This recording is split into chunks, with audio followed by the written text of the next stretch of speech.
За хамгийн сүүлийн үеийн iPhone, хамгийн сүүлийн үеийн смартфон байхгүй бол модноос гарна. Apple Watch хэрэглэхгүй бол, эсвэл AirPods хэрэглэхгүй бол модоос гарна. Cool биш те. За тэгээд 3 жил болоод нэг машинаа нэг солихгүй бол, машинаа томруулахгүй, сайжруулахгүй бол хүний тоноос хасагдана. Хүн тоохоо болно, хүн харьцгаа болдог. За өмссөн зүйлснэр нь дандаа хүнийг дүгндэг. Гой брендийн хувцас өмсөхгүй хүн тоохгүй, хүн харьцагчгүй угаасаа. За эдгээр зүйлүүд биднийг ядуу байлгадаг хамгийн том хавхнууд юм аа. Consumption trap буюу хүнээс илүү гарах гэсэн сэтгэл юм. Hi. Хөрөнгө оруулагч Lifelong Learner Тэмүүлэн байна. Энэ удаагийн дугаараар та бүхэнтэйгээ би consumption trap буюу хүнээс илүү гарах гэсэн сэтгэлгээний тухай ярих гэж бодлоо. Хэрвээ та subscribe хийгээгүй subscribe хийгээрэй. Оронд нь та бүхэндээ би үнгүй танд хэрэгтэй гоё видео контентуудыг бэлтгэх болно. Let's talk about money. За энэ удаагийн дугаараар та бүхэнтэйгээ би consumption trap буюу биднийг ядуу байлгадаг 3 зүйлийн талаар ярилцъя гэж бодлоо. За би та бүхнийг гоё юм битээ эргэл, гоё үнэтэй утас битээ аав, тэ гоё машин битээ уун гэж хэлээгүй. Хамгийн гол нь хүнээс илүү гарах гэсэн сэтгэлгээгээр тэгээ тиймэрхүү юм авч унаад идлээ тэ хэрэглээд хамгийн гол надад өөрт маань юу наалдаж байна, юу авчирч байна гэдгийг хараасаа гэсэн агуулгыг хүргэх гэсэн. За ингээд видеонд орцгоё. За бид нар 2025 онд амьдарч байгаа. За 2025 онд дэлхийн том компаниуд, том үйлдвэрлэгч нар бидний мөнгийг яаж карманаас суглах вэ гэд дан хийж байгаа.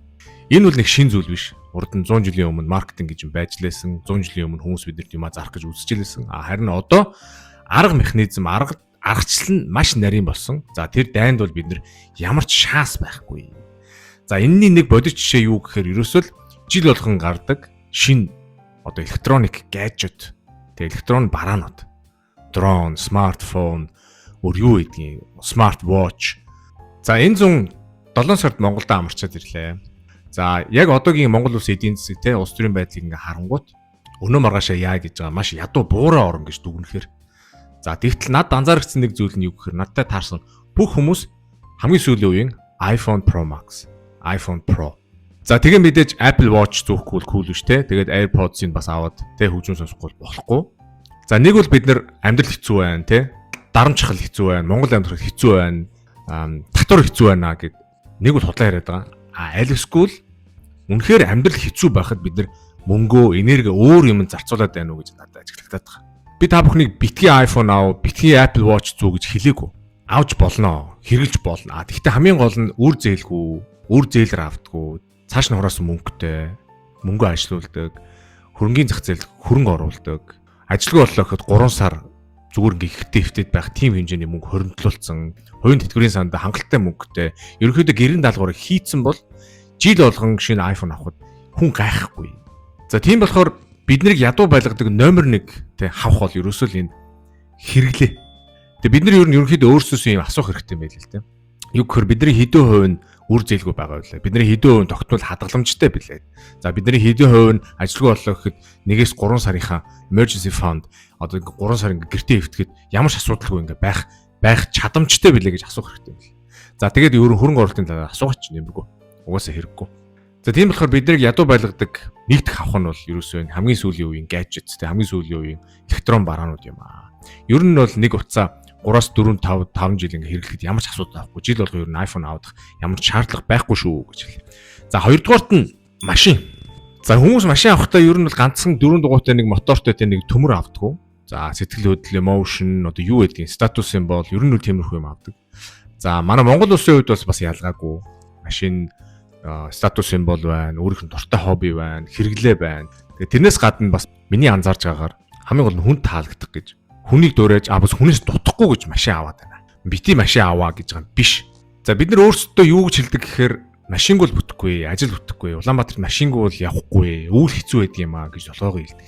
За 30 жилиг ингээ ухраагаад үзэх 1990 оноос 2000 оны хооронд ингээ болоод үзэнгүүт тухайн үед адилхан үйл болтгол байсан. Тухайн үед адилхан Улаанбаатар гэдэг хот байж л байсан. Баг утаатай болж эхэлж л байсан.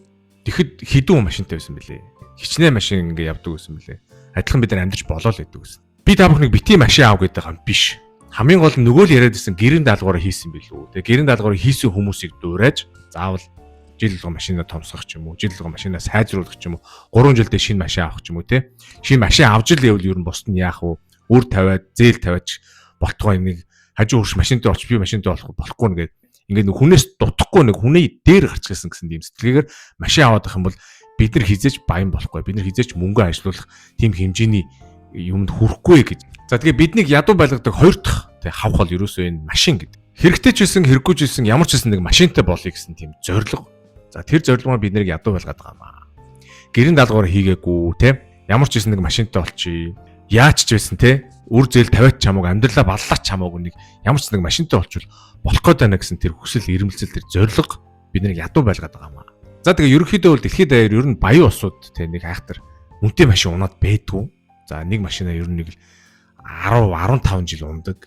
Тэгэд бид нар ч гэсэн ер нь нэг машинаа ягаад 5 жил унж болохгүй гэж 10 жил унж болохгүй гэж ягаад заавал 3 4 5 жилийн дараа том болгож апгрейд хийх ёстой юм бэ? Үүнийг бас өөрсдөөс асуух хэрэгтэй юм билээ шүү. За биднийг ядуу болгодог 3 дахь хавх consumption trap бол brands. За ялангуяа бидний монголчууд бол хүнд гой харагдах те хүнээс нь муу явахгүйсэн хүнд гой харагдах дуртай мэдээж тэр нь ч зөв гой хувцлаад ингээ гой ингээд хувцсан юмсод ингээд бас өөртөө итгэл дээшлэн бас өөрт гой мэдрэмж төрнө.